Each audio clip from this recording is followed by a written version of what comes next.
For 7 years, she had hidden her true identity, building a life as a simple healer in a remote mountain village where no one knew who she really was.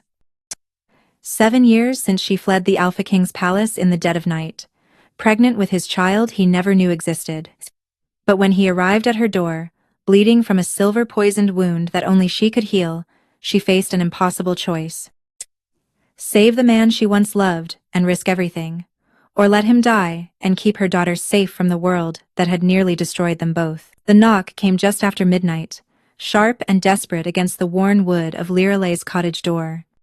She jolted awake, her healer's instincts already cataloging the urgency in that sound, not the tentative tap of a villager with a fevered child, but the heavy thud of someone barely maintaining consciousness. "Mama?" A small voice drifted from the loft above. "Someone's hurt."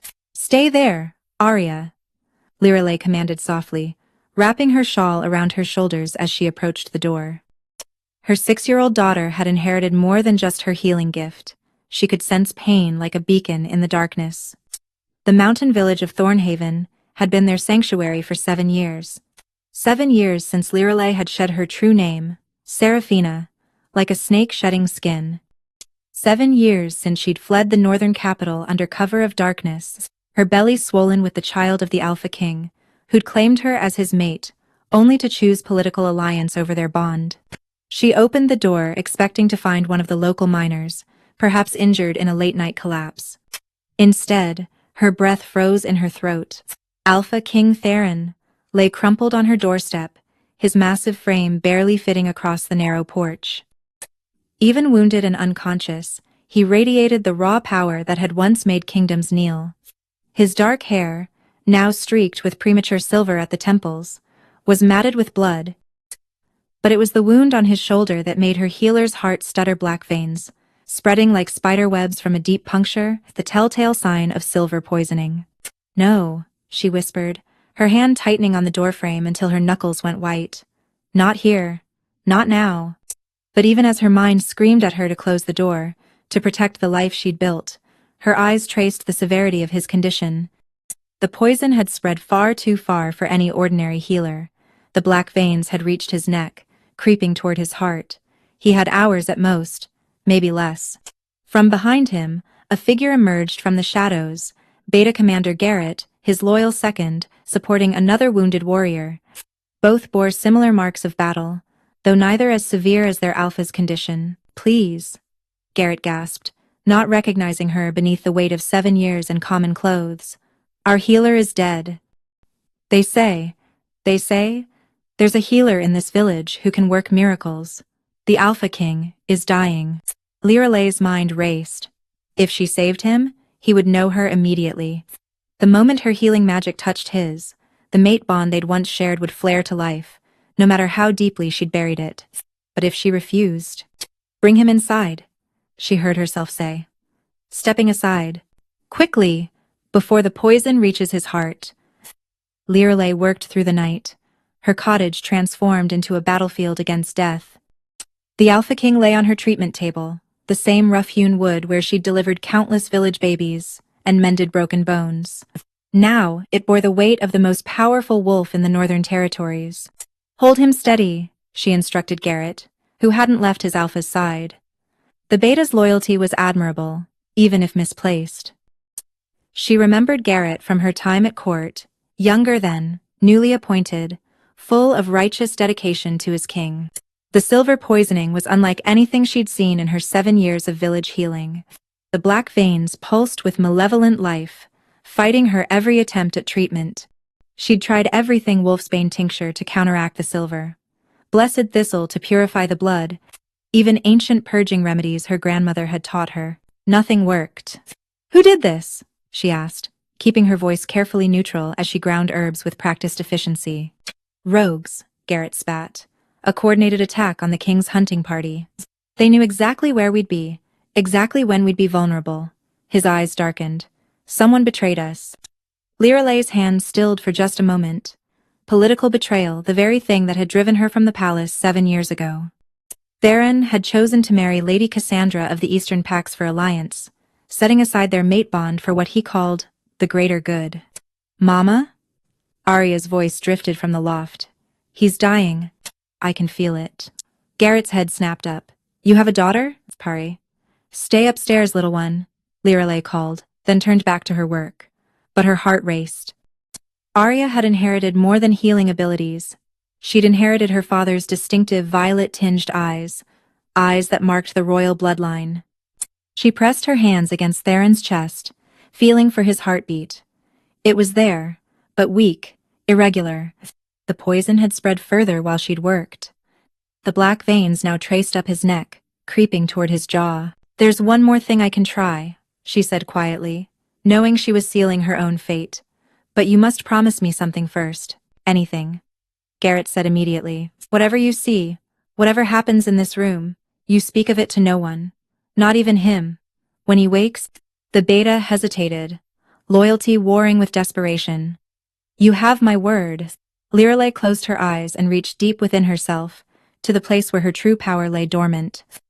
Not the herb knowledge she'd learned from her grandmother, but the rare gift that had made her valuable to the Alpha King in the first place. The ability to heal with pure magical energy. A power found in perhaps one wolf every generation. Golden light emanated from her palms, warm and alive. The moment it touched Theron's skin, his body arched off the table. The mate bond, severed but never truly broken, roared to life between them like wildfire. She gasped, nearly pulling away, but forced herself to continue. Through the bond, she could feel everything: his pain, his desperation, and beneath it all, a loneliness that matched her own. 7 years of emptiness, of searching for something he couldn't name. The golden light battled against the black poison, and for a moment, she thought she might fail. Then, slowly, the black veins began to retreat, pulling back from his jaw, his neck, consolidating around the original wound. But healing him meant opening herself to the bond, and with it came the memories she'd buried: his hands in her hair, his voice calling her name. The night he'd told her he had no choice but to take another as his Luna. Remarkable, Garrett breathed, watching the light work. The poison fought back with vicious intent, and Lirelei realized with cold certainty this wasn't ordinary silver. It had been enhanced with dark magic, specifically designed to kill an alpha. The golden light from Lirelei's hands pulsed brighter as she fought against the supernatural poison. Sweat beaded on her forehead, and her whole body trembled with the effort of channeling so much power after keeping it dormant for 7 years. What are you? Garrett whispered, his eyes wide with a mixture of awe and fear. She couldn't answer, couldn't spare the concentration.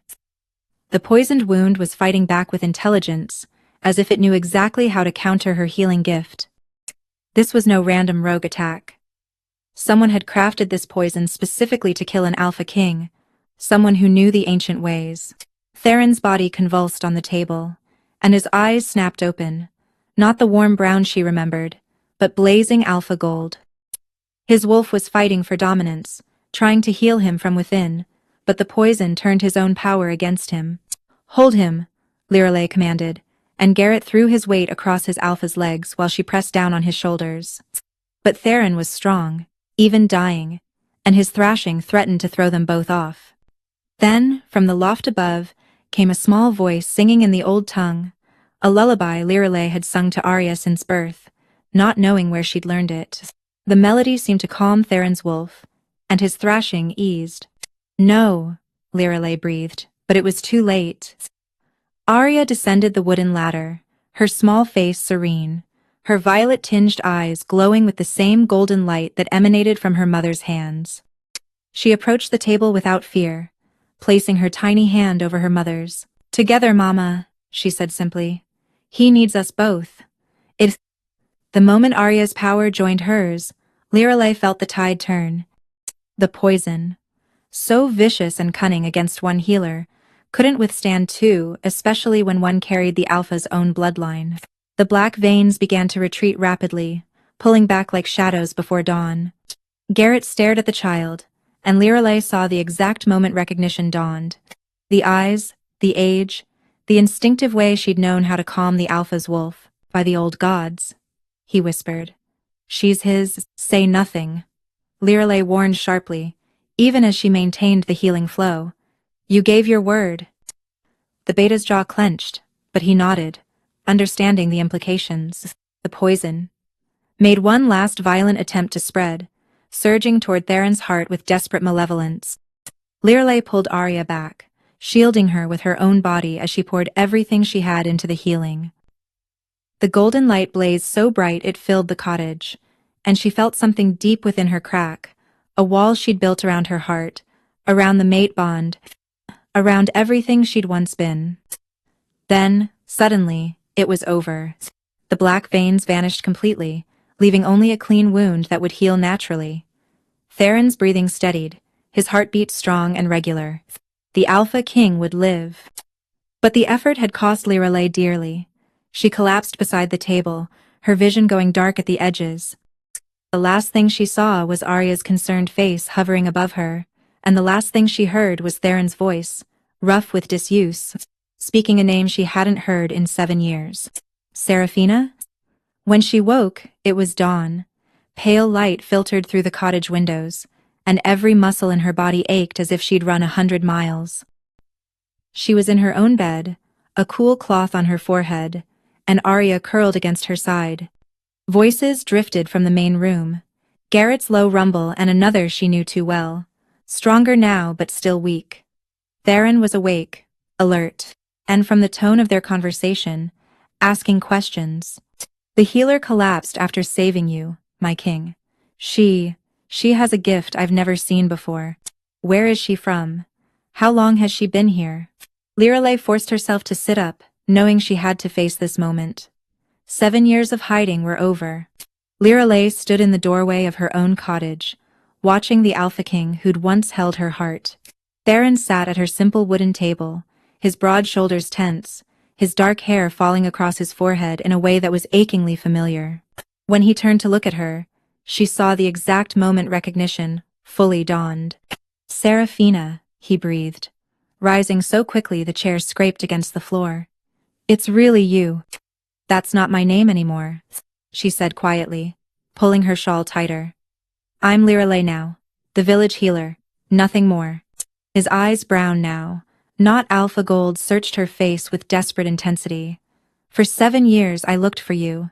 7 years, Sarah Lirelei. Every pack, every territory. You vanished like smoke.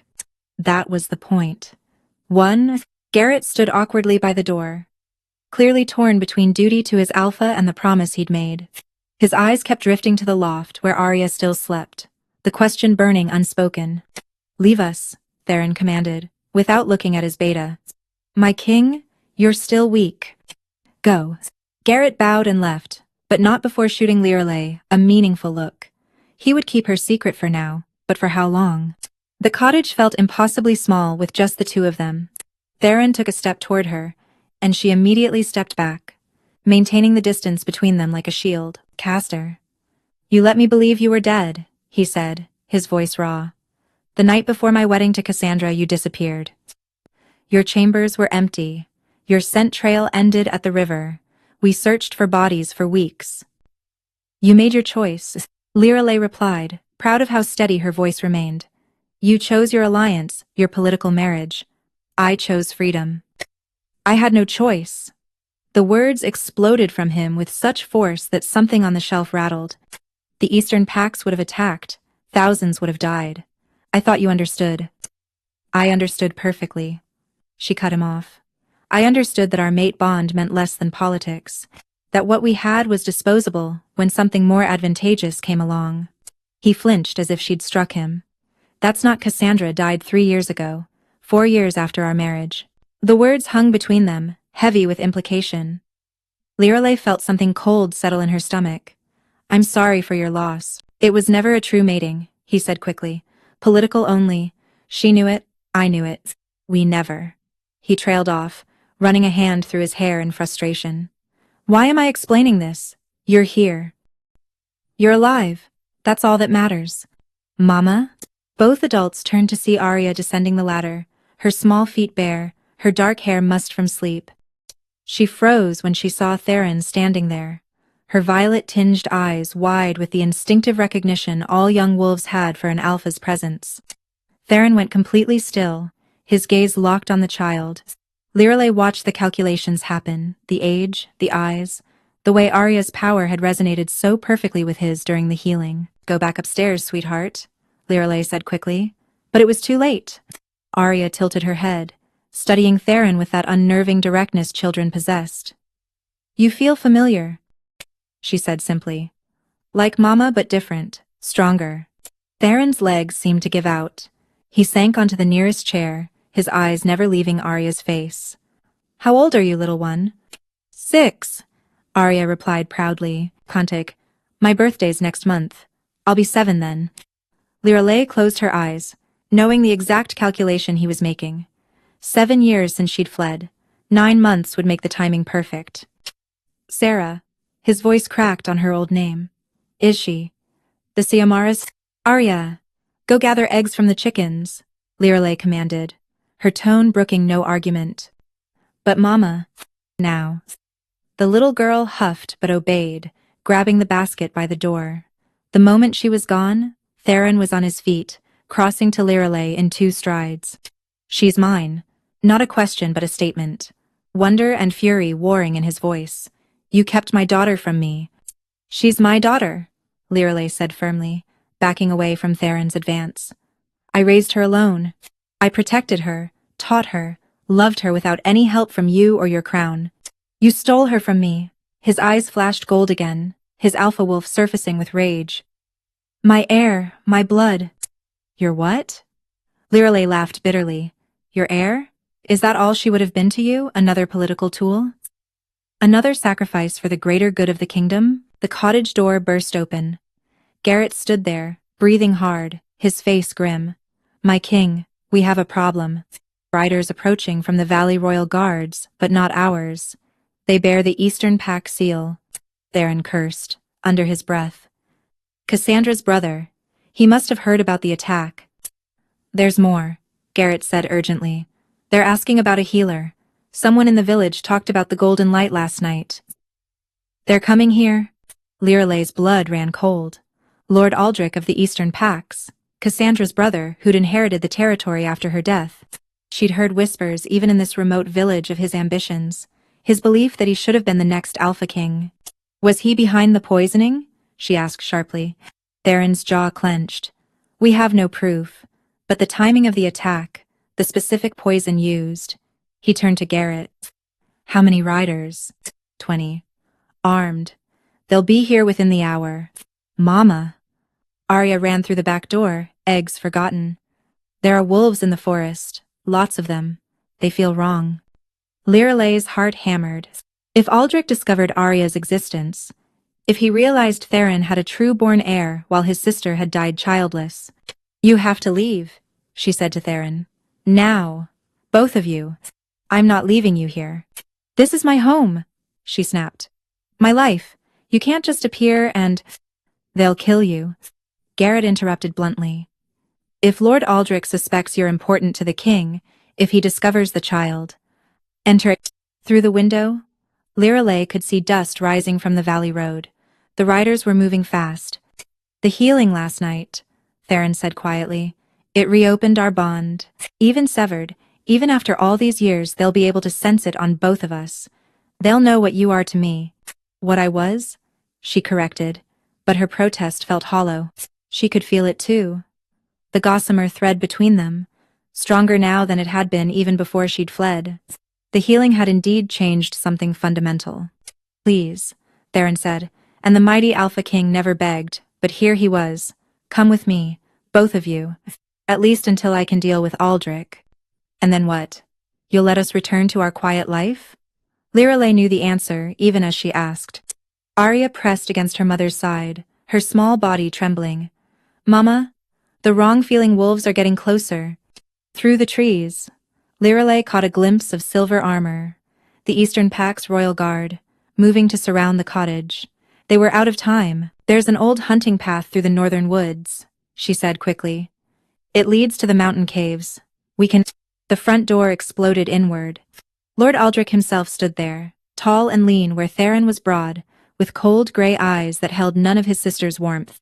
Behind him, a dozen guards poured in. "Your Majesty," Aldrich said with a mocking bow. How fortunate to find you recovered. We heard you were dying from a mysterious poison. As you can see, I'm quite well, Theron replied, shifting subtly to block the view of Lirelei and Arya. Yes, miraculously so. Aldrich's gaze moved past him, landing on Lirelei. His nostrils flared slightly, scenting the air. And this must be the famous healer, the one who can work miracles with golden light. His eyes dropped to Arya, who pressed closer to her mother. And who is this little one? My daughter, Lirelei said quickly. No one of importance.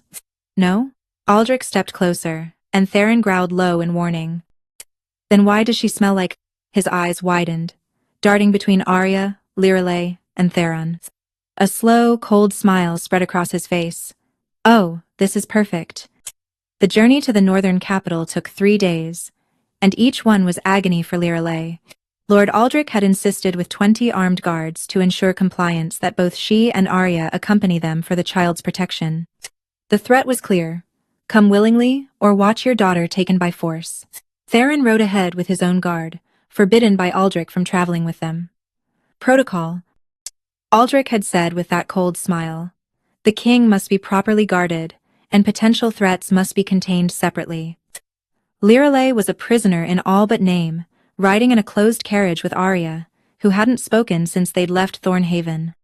The little girl sat curled against the window, her violet-tinged eyes tracking the wolves that ran alongside their carriage. Aldrich's wolves, whose presence felt wrong in ways Lirelei couldn't explain. On the second night, the pain started. It began as a dull ache in her chest, spreading like fire through her veins. Lirelei bit her lip to keep from crying out, not wanting to alarm Arya or give Aldrich any more ammunition.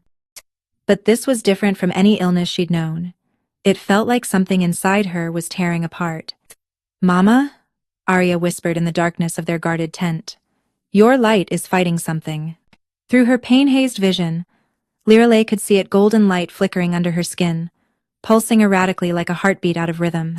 The healing of Theron, the reopening of their bond, the stress of captivity, something had triggered a reaction she couldn't control. By the third morning, she could barely stand. The healer seems unwell, Aldrich observed with false concern, as guards lifted her into the carriage. Perhaps the strain of such powerful magic has consequences. Power? Through her fever, Lirelei heard Theron's roar of rage from somewhere ahead, heard the sounds of a scuffle before his beta calmed him. The bond between them pulsed with his fury and fear, making her condition worse. When the spires of the northern capital finally came into view, Lirelei was barely conscious. She felt them carry her somewhere cold stone walls, iron bars.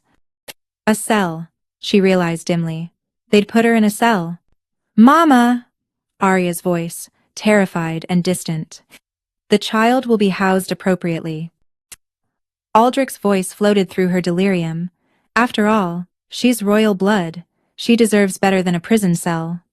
No, Lirelei tried to say, but darkness claimed her. She dreamed of wolves and golden light, of Theron's voice calling her name, of Arya singing that ancient lullaby. But underneath it all was something else. A presence, ancient and powerful, trying to speak to her. You are more than you know, the voice whispered. The healing gift was just the beginning. But you must choose, embrace what you truly are, or let it consume you. When she woke, she was no longer in a cell but in a luxurious chamber she recognized with sinking dread the Luna's suite in the royal palace. The same rooms she'd fled 7 years ago. You're awake. Theron sat beside the bed, his face haggard with exhaustion. You've been unconscious for 2 days. Arya. Safe. Aldrich has her in the guest wing, under protection. His jaw clenched. I can't move against him without proof he was behind the poisoning. And now he knows about her, about what she is. Lirelei struggled to sit up, gasping as pain lanced through her chest. The golden light under her skin flickered wildly. The palace healers don't know what's wrong with you, Theron said quietly. But I think I do. The bond when you healed me, you took some of the poison into yourself. It's reacting with your power, changing you. Changing me into what? Power. Before he could answer, the door opened. Lord Aldrich entered with several council members, their faces grave. Quote, "The council has reached a decision," Aldrich announced with barely concealed satisfaction. Given the questionable circumstances of the child's birth and the mother's unusual abilities, a trial is required. It, higher, Sayomares. A trial? Theron rose, power radiating from him. On what grounds? Witchcraft, Aldrich said simply, and treason, for hiding the king's heir. He smiled coldly. The penalty for either is death. The trial was set for the full moon. 3 days hence. Lirelei stood before the assembled council, her wrists bound with silver chains that burned against her skin, a precaution against her unnatural abilities.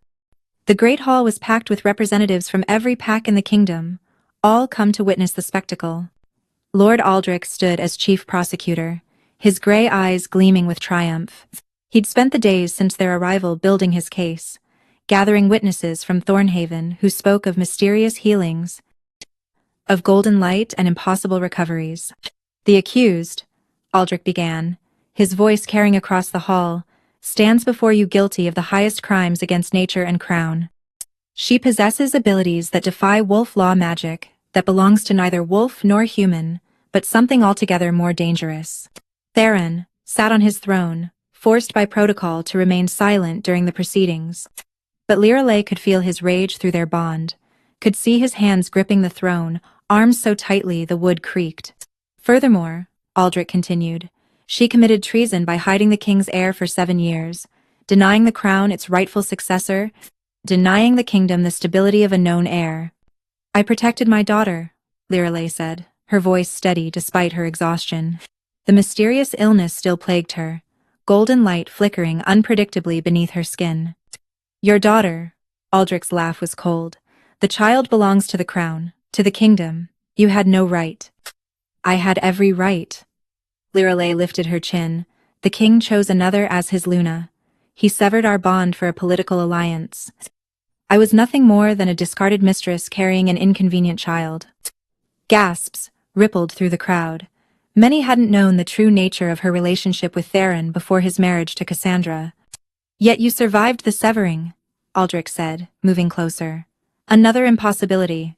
When a true mate bond is forcibly broken, both parties typically die or go mad, unless," he paused dramatically, "unless you used your unnatural magic to preserve yourself." "I survived because I had something to live for," Lirelei replied. "My daughter." "Ah yes, the child," Aldrich gestured, and guards brought Arya forward. The little girl looked so small between the armored wolves, but her violet eyes blazed with defiance.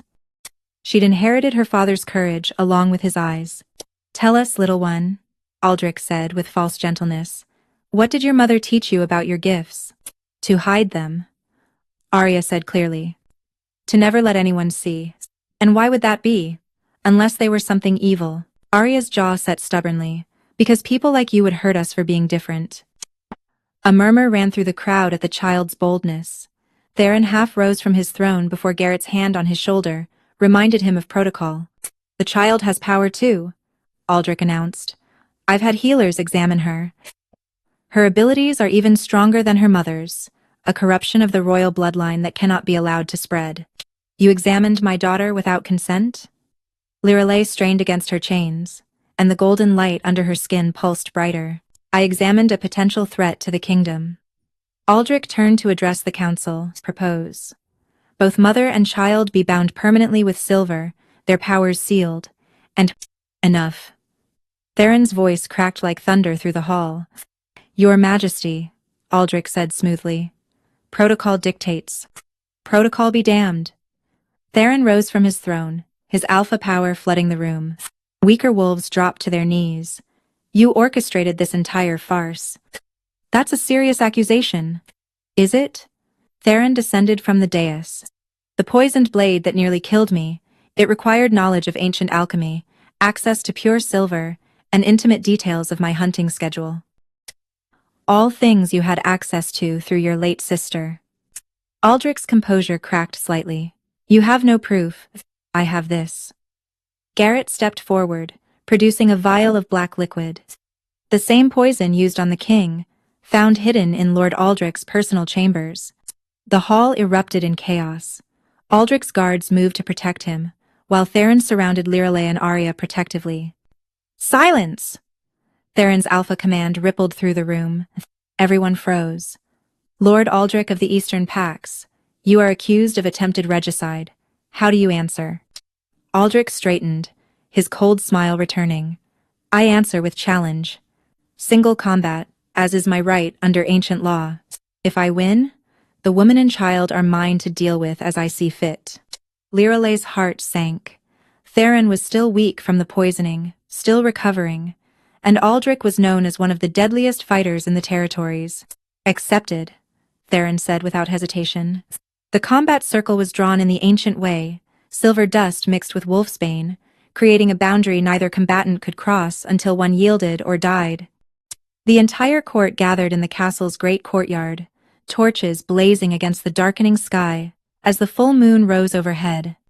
Theron stood at one edge of the circle, having stripped to simple pants, his chest bare despite the wound still healing from the poisoning.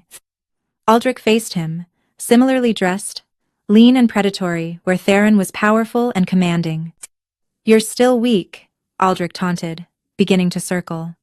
"The poison did its work well, even if that witch managed to save you." Lirelei stood with Arya at the crowd's edge, still bound in silver chains. Every instinct screamed at her to help, to heal, but the silver prevented her from accessing her gift. Beside her, Arya trembled, sensing the violence about to unfold. "When I win," Aldrich continued, "I'll take your kingdom, execute your witch, and raise your bastard as my own. She'll make a fine political pawn once her powers are properly bound." Theron's response was a growl that seemed to come from the earth itself. The first clash was brutal. Both men shifted mid-leap, fur exploding from skin as wolf met wolf in a tangle of fangs and claws.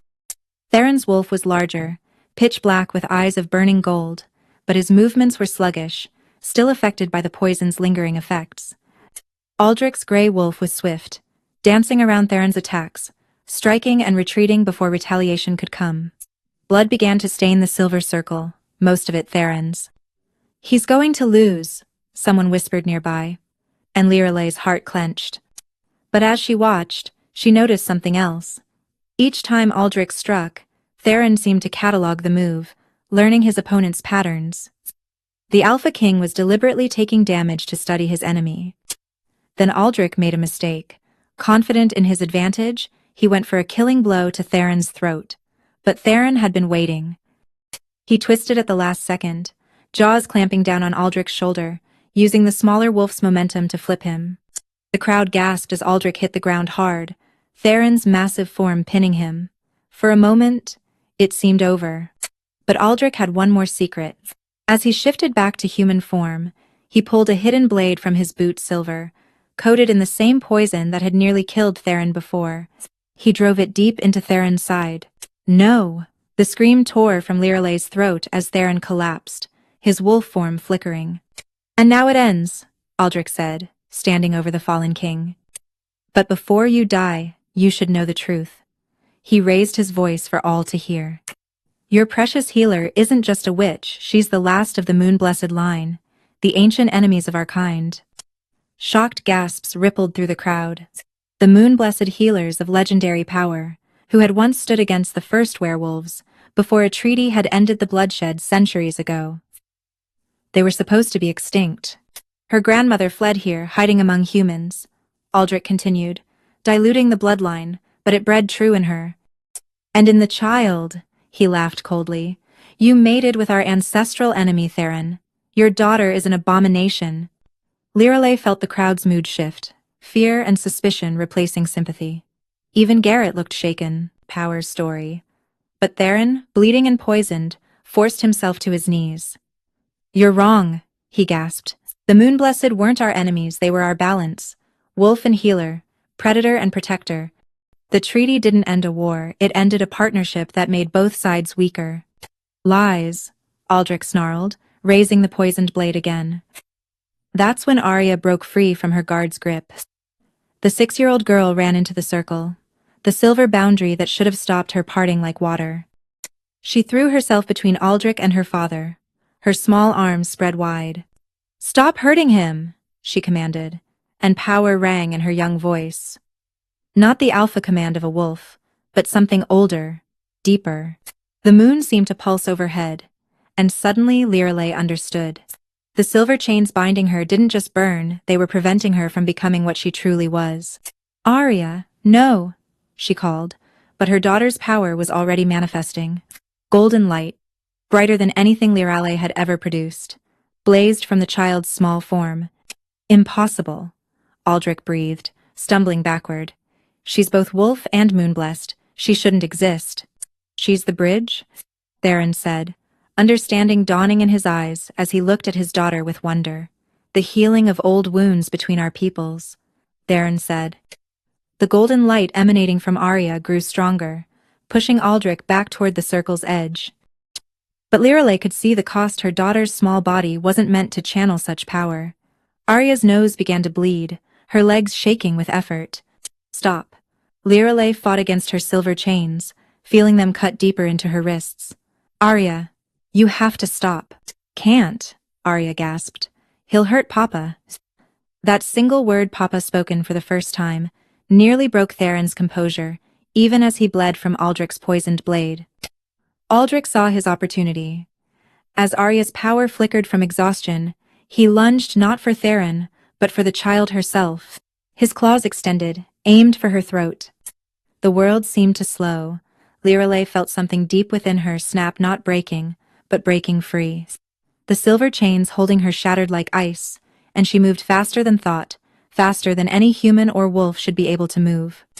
She caught Aldrich's wrist inches from Arya's throat, and when she spoke, her voice carried the authority of centuries. "You will not touch her." Power flooded through her, not just the healing light she'd always known, but something far more ancient. The truth of her heritage, suppressed for generations, finally awakened.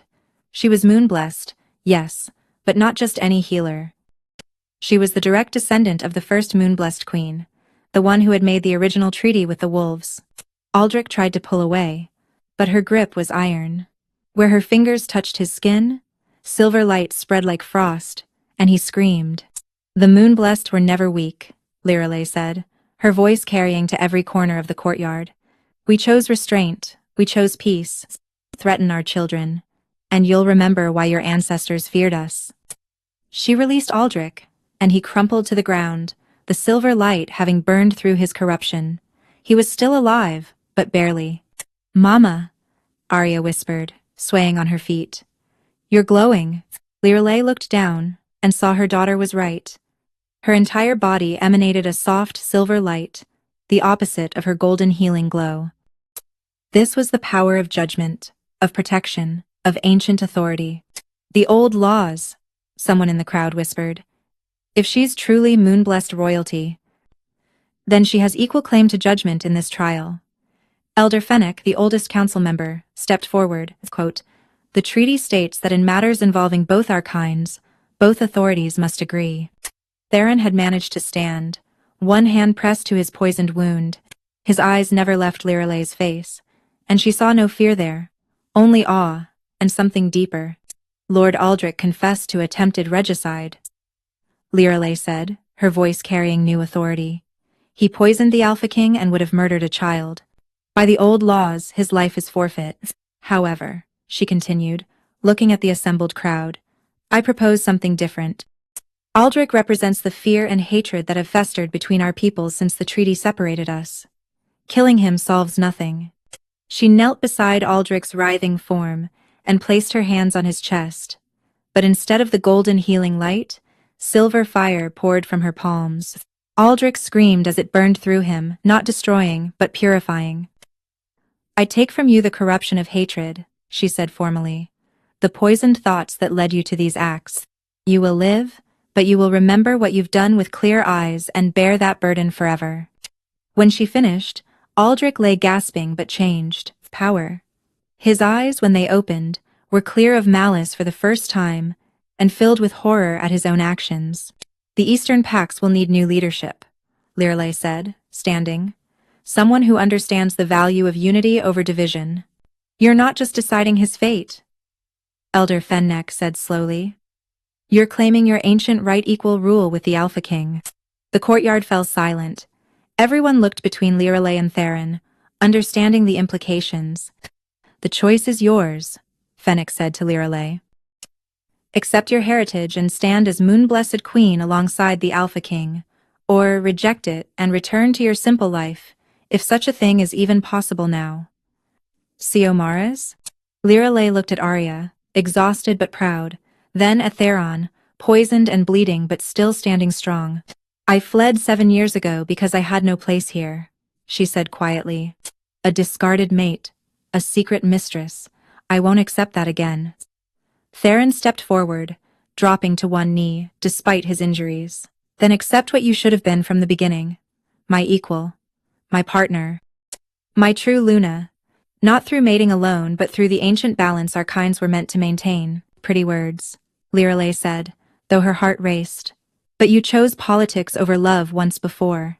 I chose fear over faith, Theron corrected. I feared war, feared loss, feared being the king who broke centuries of tradition, but our daughter, his voice caught on the word. She's proof that tradition was wrong. Wolf and Moonblessed together don't create weakness. They create something stronger than either alone. Lirelei stood frozen in the courtyard, silver light still emanating from her skin, the weight of centuries pressing down upon her shoulders. The crowd held its collective breath, waiting for her answer to Theron's proposal. But before she could speak, her knees buckled. The silver light flickered and went out like a snuffed candle. She felt herself falling, heard Arya scream, "Mama!" Felt strong arms catch her before she hit the ground. Theron's arms. Despite his own injuries. "What's happening?" he demanded, looking at Elder Fennec. The old wolf's face was grave. The awakening of such power after generations of suppression. There's always a price. Lirelei could feel it now. The terrible cost of wielding her ancestral power.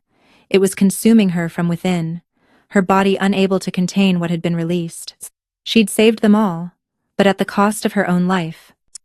"No," Theron growled, gathering her closer.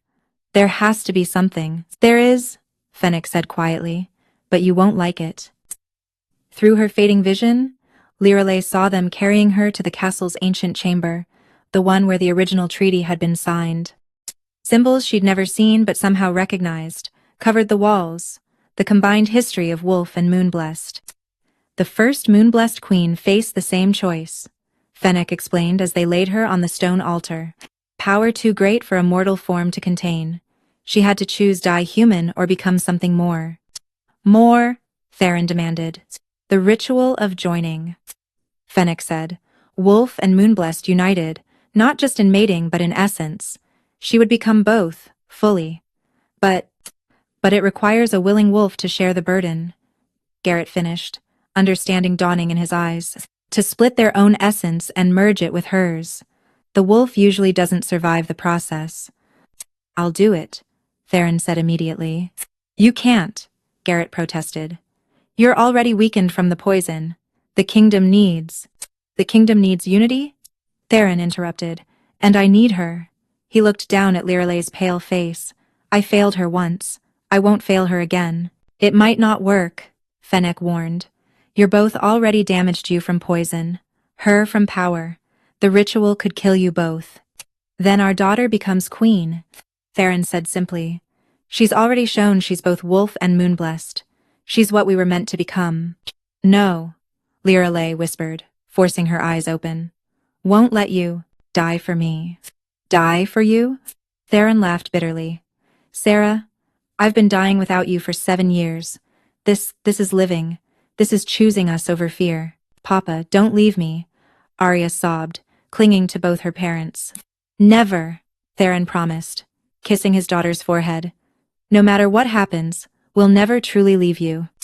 The moon reached its zenith overhead, shining through the chamber's crystal dome. The symbols on the walls began to glow half silver, half gold. "It must be now," Fennec said urgently. "The moon's power is strongest." Theron lay beside Lirelei on the altar, taking her hand in his. "Together?" "Together," she whispered, though tears streamed down her face. Fennec began the ancient chant. words in a language that predated both wolf and human. The symbols on the walls blazed brighter, power filling the chamber like a living thing. Lirelei felt Theron's essence flowing into her through their joined hands, wild and free, the strength of the wolf, the power of the alpha. At the same time, her own power flowed into him, healing and light, judgment and mercy. The pain was excruciating, like being torn apart and remade at the most fundamental level. She heard Theron roar in agony, felt his hand crushing hers, heard Arya sobbing somewhere beyond the circle of power. Then, suddenly, silence. Lirelei opened her eyes to find herself standing in a place that wasn't quite real. A moonlit forest that existed between dream and waking. Theron stood beside her, but he looked different. His eyes held flecks of silver among the gold, and when he moved, she could see the faint shimmer of moonlight beneath his skin. "We're dying," he said quietly. "I know. I'm not sorry." "Neither am I." They stood together, watching as their forms began to fade at the edges, becoming translucent like morning mist. "At least Arya will be safe," Lirelei said. "The council will protect her." "She'll be magnificent," Theron agreed. "Both of our strengths, none of our weaknesses." As the final darkness approached, Lirelei heard something, a voice, ancient and amused. "Did you think it would be that easy? The first queen didn't die, children. She became eternal, as will you." Light exploded through the forest, and Lirelei gasped as she felt herself being pulled back, reformed, renewed, but different. Fundamentally, irrevocably different. Lirelei's eyes snapped open to find herself still on the altar, but everything had changed. Her vision was sharper, picking up details no human eyes could see. The individual dust motes dancing in the moonbeams, the pulse of blood in every person present, the threads of power connecting all living things. Beside her, Theron stirred, and when their eyes met, she gasped. His were no longer just gold but threaded with silver, mirrors to her own silver-shot golden gaze. "Impossible," Elder Fennec breathed. They both survived. But it was more than survival. Lirelei could feel it. Theron's wolf lived within her now, not as a separate entity, but as part of her very being. And in him, her moon-blessed power had taken root, tempering his raw strength with healing light. "Mama? Papa?" Arya's voice was small, frightened. Lirelei sat up, marveling at how easy the movement was. The exhaustion, the pain all gone. She felt stronger than she ever had, yet also more at peace. Powers. The war between her two natures had ended because they were no longer separate. "We're here, little one," she said, holding out her arms. Arya flew into their embrace, and the moment the three of them connected, power rippled outward. The watching crowd gasped as every wolf present partially shifted, not into full wolf form, but into something between. And more shocking, several humans among the servants began to glow with faint healing light.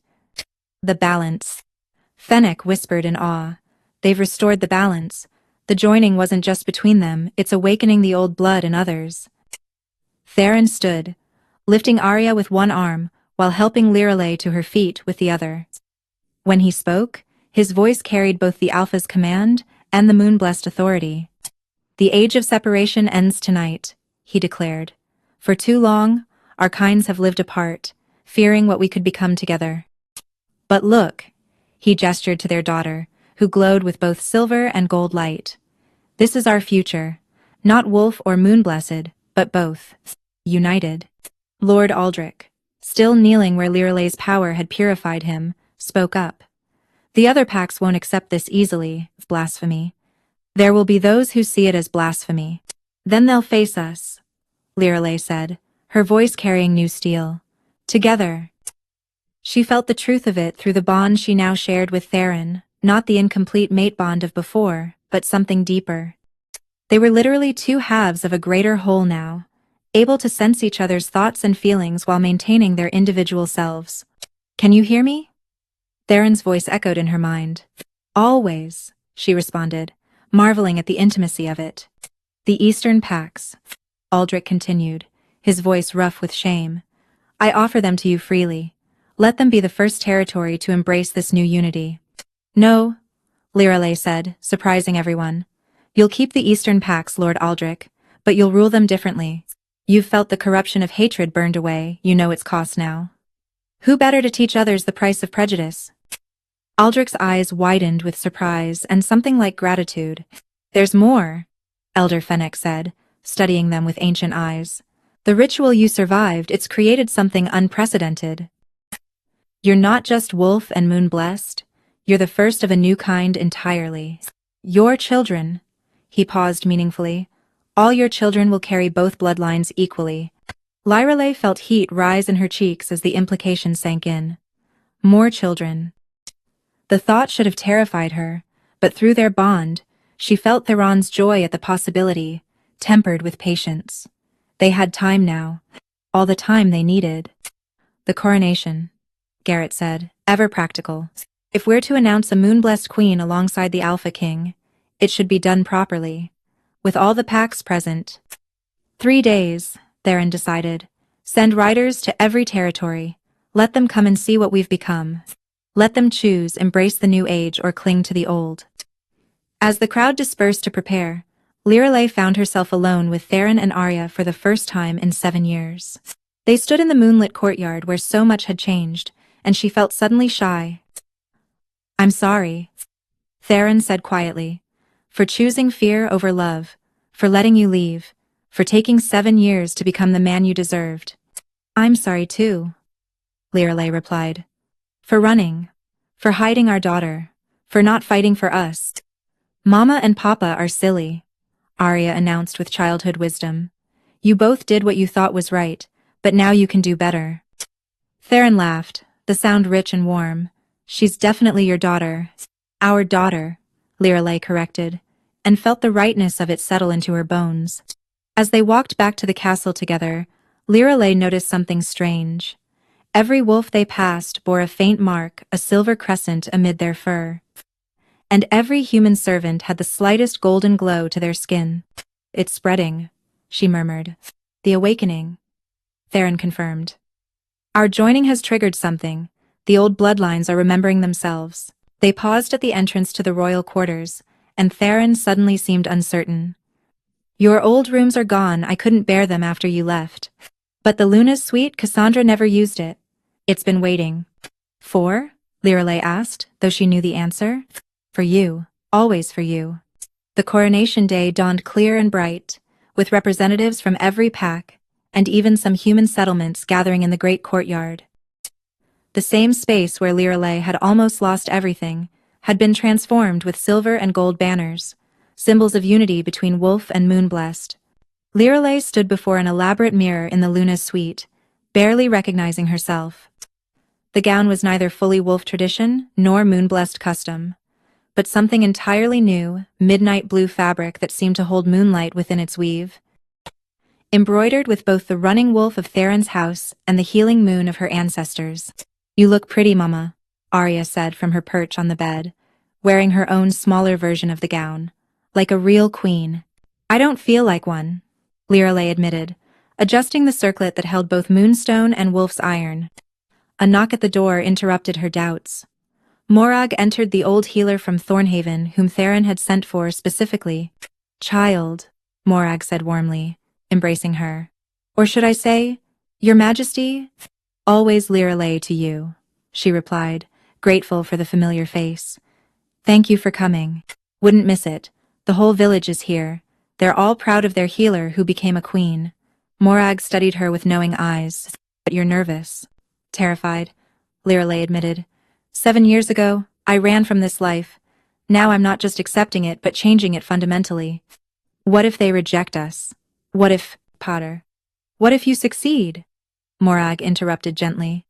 What if this is exactly what both our peoples need? Through the bond, Lyrelay felt Theron's presence calm, steady, assured.